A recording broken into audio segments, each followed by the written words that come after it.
We don't believe that. This is a global appointment from the United Nations for an LGBT advocate.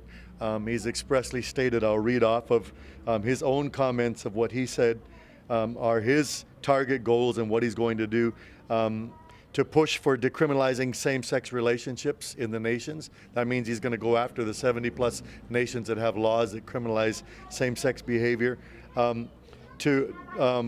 To push for no longer treating LGBTI people as if they have a problem or disorder. This is what happened in Brazil. The counselors are being sent to jail because when somebody says, I have these feelings, and then they're counseling them away from these gender confusion feelings, and they get thrown in jail. It's craziness and it's ridiculousness. So we just don't believe that that this is just an appointment to look into certain things. This is a step in the direction of enforcement.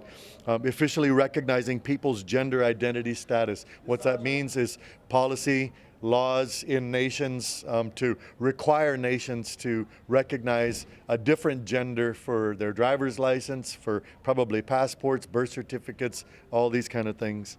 Number 4, clarifying misconstructions and misinterpretations. What that means is they're going to go after anybody that speaks against them.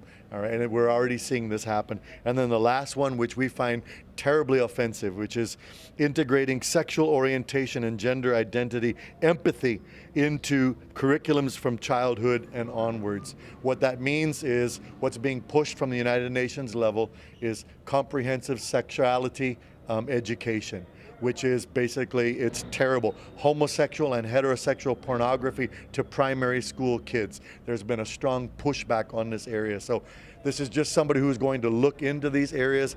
We don't believe that for a New York minute.